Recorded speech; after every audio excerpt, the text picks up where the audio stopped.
وہ اندھیری رات تھی، ابر کرم زور و شور سے برس رہا تھا، بادلوں کی گرج دل دلا دینے والی تھی، بجلی کی چمک کسی بھی لمحے آنکھوں کی روشنی زال کر دینے کو تیار تھی۔ ایسے میں اپنے گھر سے نکلنا بے وقوفی تھا، اور یہ بے وقوفی ساجد اور اس کے 3 دوست کر چکے تھے۔ ساجد، علی، تانیہ اور سحر ویکینڈ منانے اپنے گھر سے نکلے تھے۔ شام بہت سہانی تھی، آسمان کو سیاہ بادلوں نے ڈھانپا ہوا تھا، سرد ہوا سردی کی شدت میں اضافہ کر رہی تھی۔ وہ چاروں اپنے گھر کے قریب والے گارڈن میں اکٹھے ہوئے تھے۔ یار علی، کیا سہانا موسم ہے، کیوں نہ لانگ ڈرائیو پر چلا جائے؟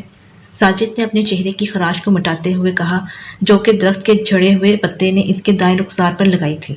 پاگل ہو تم؟ موسم دیکھا ہے تم نے؟ کبھی بھی بارش ہو سکتی ہے۔ سحر نے لہراتی زلفوں کو سمیٹتے ہوئے ساجد کی بات کا جواب دیا۔ اس کا مطلب ہے کہ تم بارش سے ڈرتی ہو؟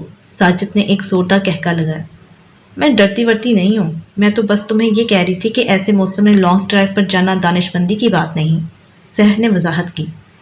اچھا جی، پھر تو تم بھی ہمارے ساتھ چلو۔ اور تم اکیلی رہ کر کیا کرو گی تانیہ؟ تم بھی ہمارے ساتھ چلو، علی نے کہا۔ لیکن جانا کہاں ہے؟ تانیہ نے بھی گفتگو میں حصہ ڈالا۔ وہ میرے پاپا کا فارم ہاؤس ہے نا۔ کیا؟ اتنی دور؟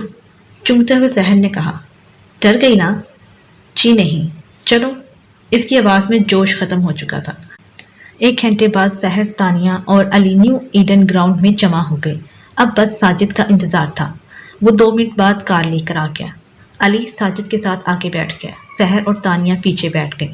موسم مزید خراب ہو گیا، ہلکی ہوائیں تیز ہو گئیں، ہوا میں نمی بڑھ گئی، درختوں سے پتے تیزی سے جھڑنے لگے۔ ساجد نے FM آن کیا، سب میوزک سے حظ اٹھانے لگے۔ جو کار منزل کی طرف جا رہی تھی، موسم کی شدت میں اضافہ ہوتا جا رہا تھا، اندھیرے پر اندھیرا چھا رہا تھا، بادلوں نے گرجنا شروع کر دیا۔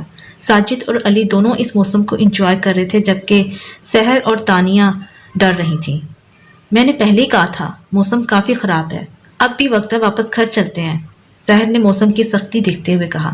ساجد اور واجد نے اس کا ڈر سمجھنے کی بجائے اس کا مذاق اڑانا شروع کر دیا۔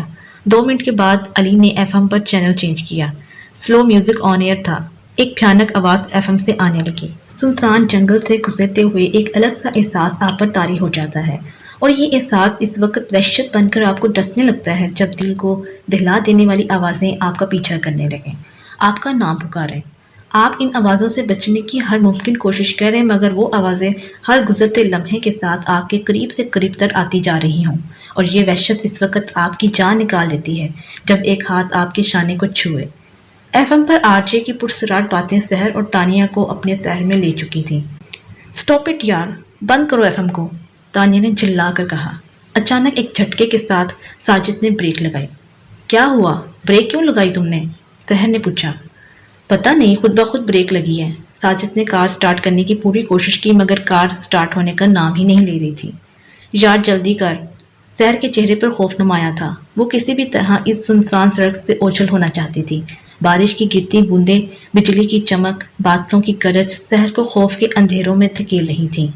ساجد نے دروازہ کھولا کار کا اور طوفانی بارش میں قدم رکھا۔ قدم رکھنے کی دیر تھی کہ اس کا پورا جسم تر ہو گیا۔ سرخ شرٹ کے نیچے پہنی بنیان واضح طور پر دکھائی دینے لگی۔ وہ انجن کی طرف بڑھا، مگر اسے کچھ سمجھ نہیں آیا۔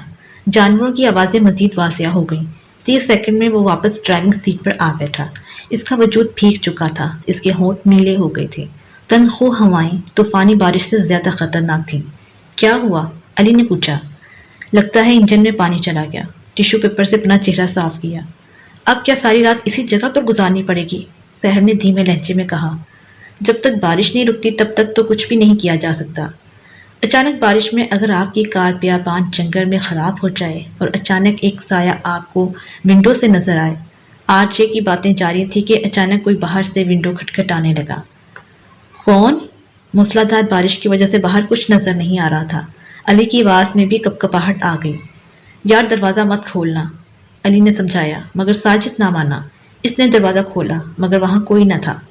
اچانک تندخو ہواؤں نے کار کا رخ لیا۔ بارش کی بوندیں کار میں داخل ہونے لگیں۔ ساجد کی پینٹ بھی بارش سے گیلی ہو گئی۔